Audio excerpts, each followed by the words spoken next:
Hey, I'm Jennifer. I'm 34, been married to Jake for about a year now, and I spend most of my days glued to my laptop, teaching students from all over.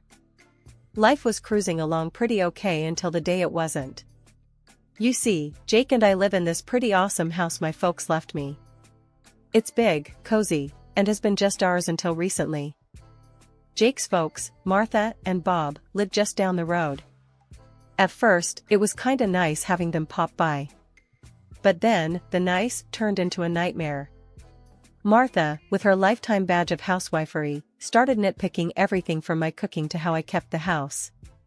And let me tell you, her standards were somewhere up in the stratosphere. "Jennifer, darling, this pasta is a bit bland, don't you think?" she'd say, screwing up her face as if she'd bitten into a lemon. "And the house? Oh, boy. A woman's touch means a spotless home," she preached. "You do want to keep Jake happy, don't you?" I bit back 1,000,001 retorts every time. "Martha, I work. It's not like I can magic the dust away between classes," I tried explaining once, hoping for a shred of understanding. She just sked, waving her hand as if swatting my words away. "Nonsense. It's about prioritizing. Your job is to take care of the home. And Jake, of course."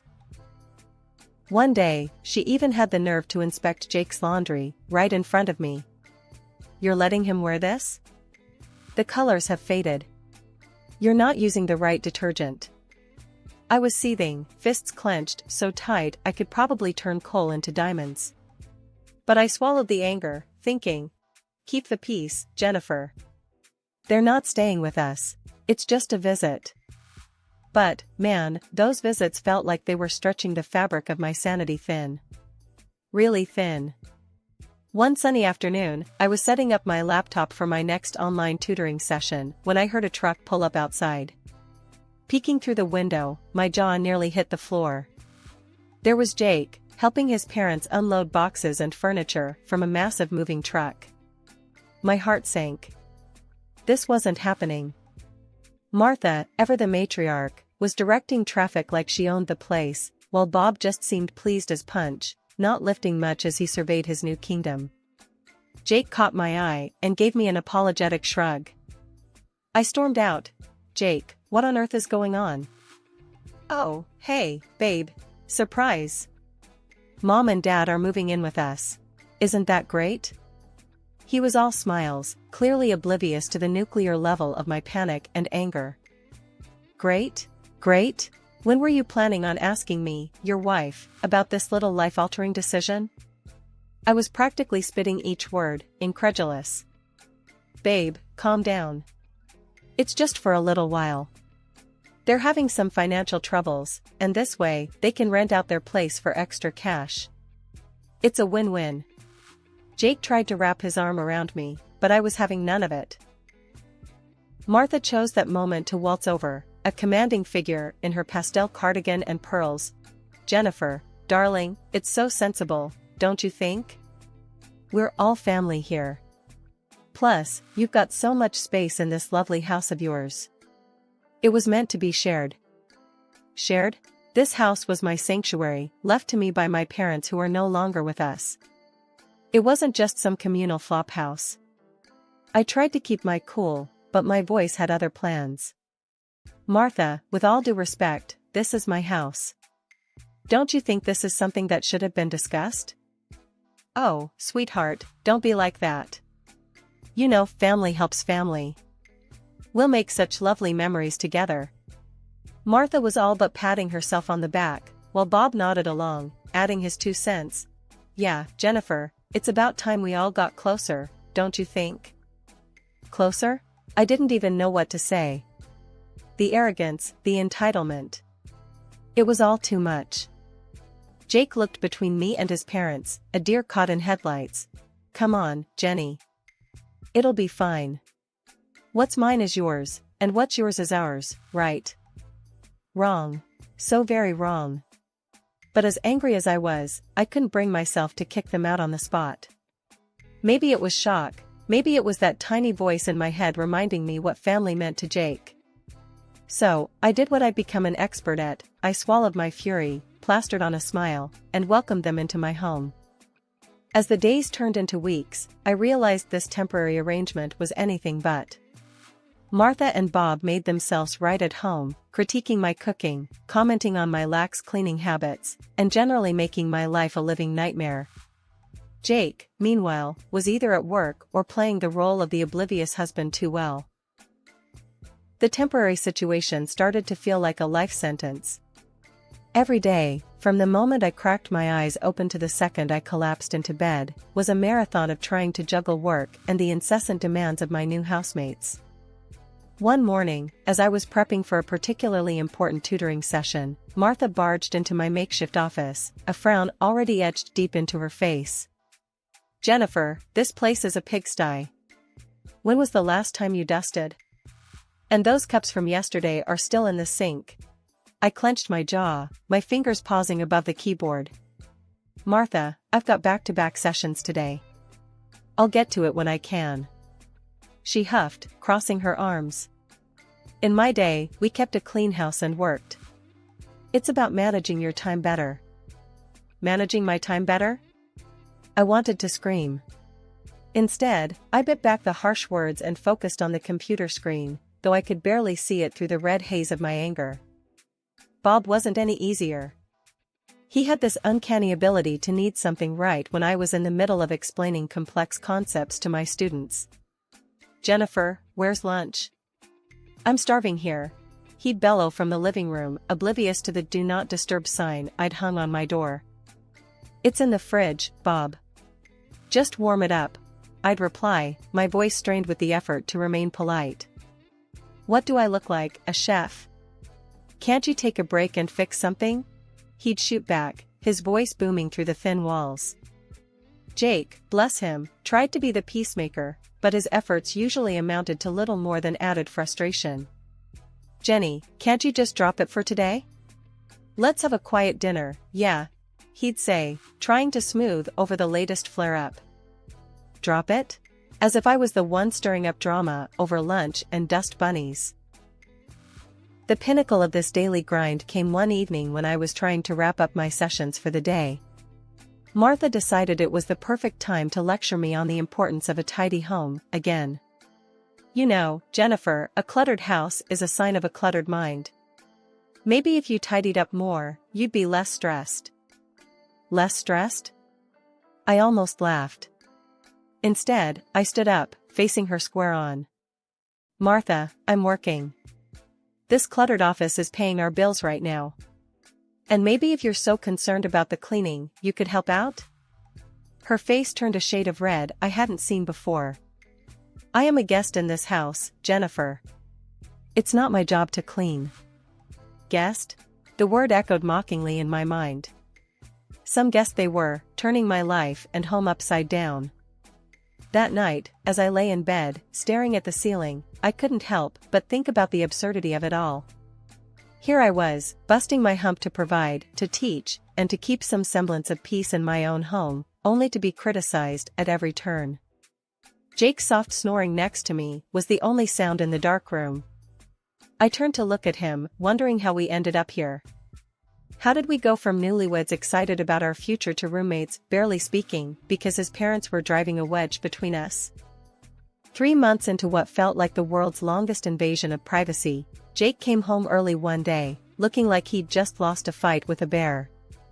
"Jenny, I got fired," he blurted out, not even waiting to sit down. His folks were out, probably terrorizing some other poor soul with their presence, and he made me swear not to spill the beans to them. Great. Just what I needed. Now, it was all on me. My online tutoring gigs were suddenly not just about keeping busy or funding a few extra comforts. They were our lifeline. I doubled down on work, stretching my days thin.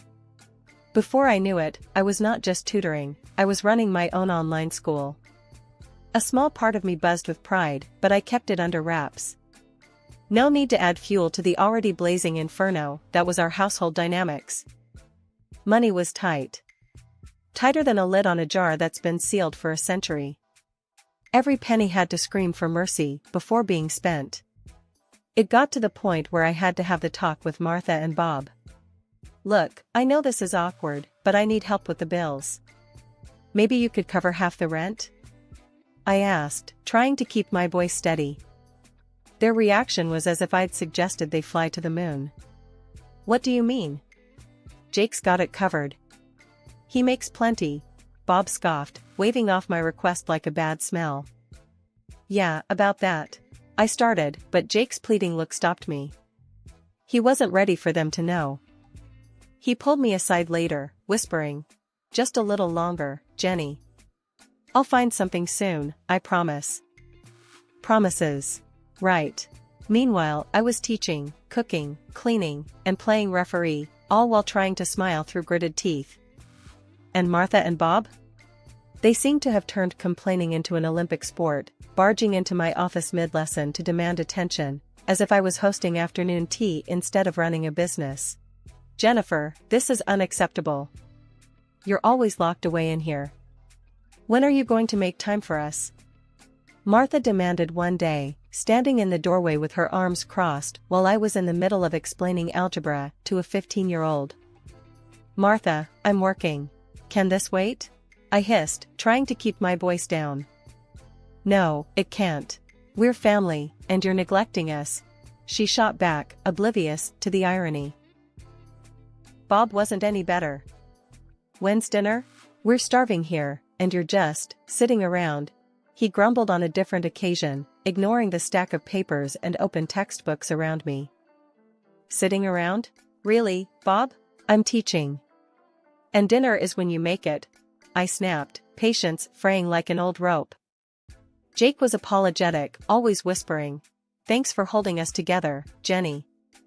It'll get better." But better seemed like a distant land, one we weren't getting any closer to. And as the days turned into weeks, I couldn't help but wonder how much longer I could keep this up. One evening, as we sat down for dinner, Martha whipped out a glossy travel brochure, her eyes gleaming. "Look at this, dear," she said, sliding the booklet across the table to me. "We're thinking of a little getaway. A vacation. What do you think, a scarf or a shell as a souvenir?" Before I could even process the absurdity of her question, she dropped another bomb. "And, darling, if you could spare $2,000 for us, that would be just peachy. Just for some pocket money, you know?" I stared at her, dumbfounded. My fork clattered to my plate, my appetite gone.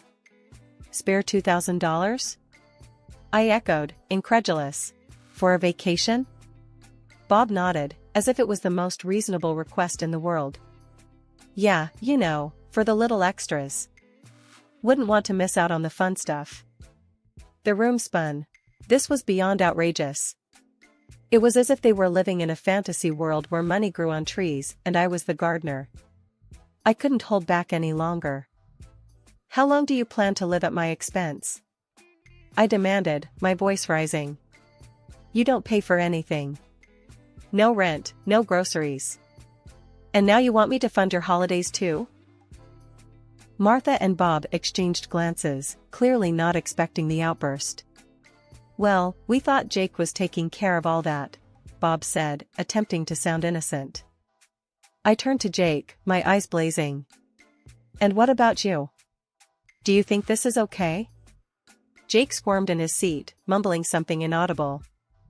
"Not only that," I continued, steamrolling ahead, "you barge into my office, interrupt my work, and have zero respect for my personal space. I've had it." There was a tense silence. Then, Jake, his face a mask of frustration, finally spoke up. "Why are you talking to my parents like that? They're just trying to enjoy life." "Enjoy life? On my hard-earned money?" I shot back, disbelief lacing my words. That's when Martha, always the actress, began her performance, tears welling up as she wailed about my ingratitude. "After all we've done for you. We even told Jake he shouldn't divorce you, despite everything." The room froze. "Divorce?" I echoed, the word slicing through the tension. I turned to Jake, my heart in my throat. "Is that true?" Jake's face went from red to white, a guilty look flashing in his eyes, before he averted his gaze. Martha, seizing the moment, clutched at her chest, gasping dramatically. "My pills, upstairs. Please." Despite everything, concern washed over me. I stood up abruptly, the need to ensure she was okay momentarily overshadowing my anger. "Fine, I'll get your medicine." I left the dining room in a daze, my mind racing. The accusations, the deceit, and now this talk of divorce? My world was unraveling, thread by thread, and I was left to pick up the pieces. I had barely reached the top of the stairs when I realized I didn't even know which medicine Martha was on about. Turning back, the last thing I expected was to overhear the truth that would turn my world upside down. Jake's voice, usually so warm and familiar, was barely a whisper, yet every word struck like a hammer. "Mom, you nearly blew it tonight. We need to get her to sell the house first. Talking about divorce now is just going to spook her." My heart stopped. Divorce? Sell my house? The pieces clicked together in a mosaic of betrayal. His mom, Martha, was quick to reply, her voice a hiss. I know. But keeping up this charade is exhausting. She's not as clueless as you think." Jake was insistent, almost desperate. "Just stick to the plan. Make things hard for her, unbearable even. She'll cave, sell the house, to get away from you, and then we can do whatever. But not before. If she divorces me now, I get nothing from the sale." The coldness in his voice, the calculated manipulation, it was all laid bare. My knees felt weak, my heart shattered. This was their plan? My husband and his parents, plotting against me in my own home? He continued, oblivious to my silent presence. "We'll be set once this is done. Sell the old place too, and we can finally get something better. Just lay off the big purchases for now. Don't draw attention." I stood there, frozen, a statue of disbelief and hurt. They were supposed to be my family. How could they do this? Back at the dining room door, I paused, collecting myself. The mask of ignorance was now my best defense. Walking in, I found Martha clutching her chest, a perfect picture of distress. "Oh, dear, I forgot to ask which medicine you needed," I said, my voice steady, despite the chaos within. Martha, caught in her act, quickly shifted gears. "Oh, it's all right, dear. I think I just need a moment. The excitement of the evening, you know." Jake glanced at me, a flicker of something in his eyes. Was it guilt? Fear? I couldn't tell. "Everything okay, Jenny?" I met his gaze, a hollow laugh echoing inside me. "Fine. Just tired, I guess. It's been a long day." As we finished dinner in silence, my mind raced. They didn't know that I knew. And I intended to keep it that way. For now, I would play the part, bide my time, and plan my next move carefully. They wanted a game? They'd get one. But on my terms. The next morning, I didn't waste a second. I called off my classes, feeling a mix of nerves and determination. Today wasn't about teaching, it was about reclaiming my life. My first stop was the lawyer's office. I laid everything out for him, the deception, the manipulation, and their plans against me. He was reassuring, clear that the law protected my inheritance. My house was mine alone, divorce or not. With divorce papers in hand, I headed back home, my resolve stealing with every step. The scene that greeted me was predictably frustrating. My mother-in-law, Martha, immediately started in on me for not having dinner ready. "Where have you been all day? We've been waiting for you to make dinner," she snapped, her voice dripping with disdain. I met her gaze, my patience worn thin. "I'm not your cook, Martha. Or your maid. That ends now." Jake tried to smooth things over, with a hint of his plan peeking through. "Look, maybe this is a sign we should sell the house, start fresh somewhere else," he said, his voice too casual. His parents nodded eagerly, clearly liking where this was going. But I couldn't help it, I laughed. The absurdity of it all, their faces, it was too much. Oh, Jake. I know about your plan. All of it. Silence crashed down like a wave. Jake's face went white, and Martha's mouth snapped shut. What plan? Jake managed, but his voice was shaky, guilty. With a deep breath, I laid the divorce papers on the table. This plan. We're done. I want you and your parents out of my house. The outrage was instant. Martha was the first to explode. You can't do this. We're family. Family doesn't plot against each other. I shot back, my voice firm. Jake tried to argue, to plead, but I was unmoved. I'm not falling for it, Jake.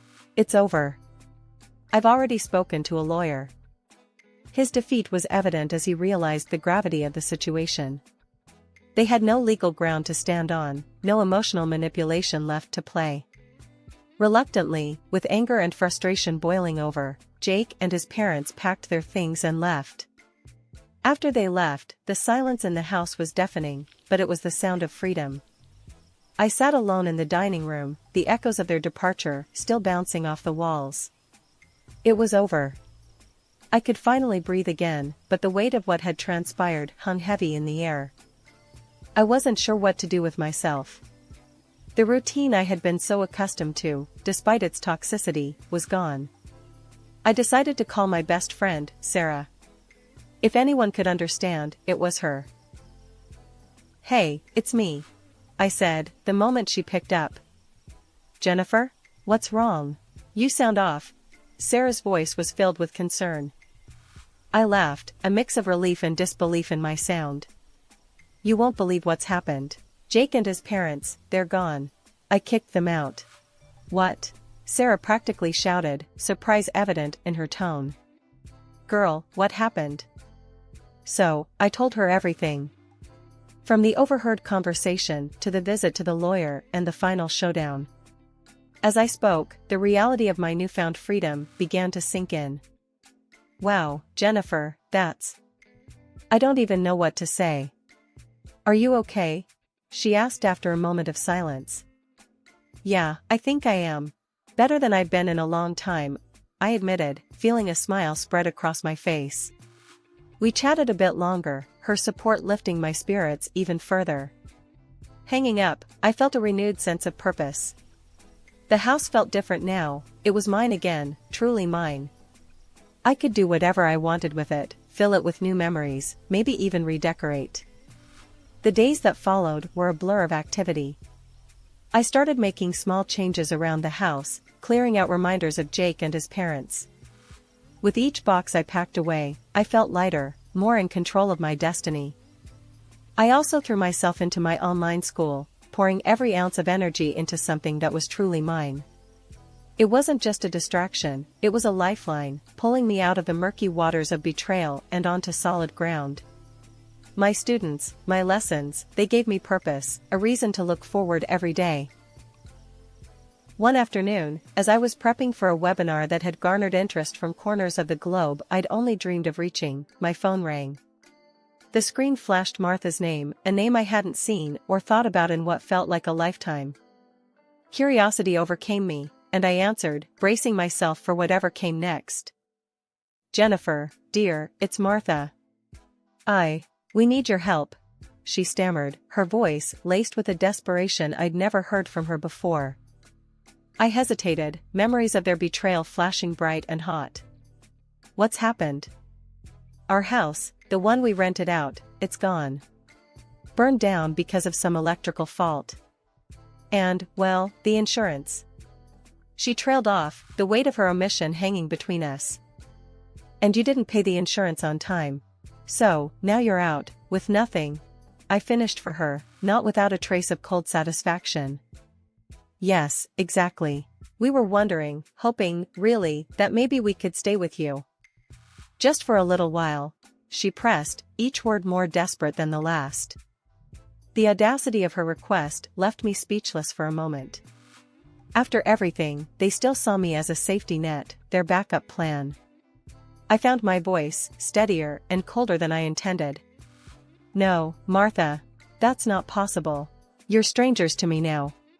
Later, through the grapevine of mutual acquaintances, I learned about Jake's new reality.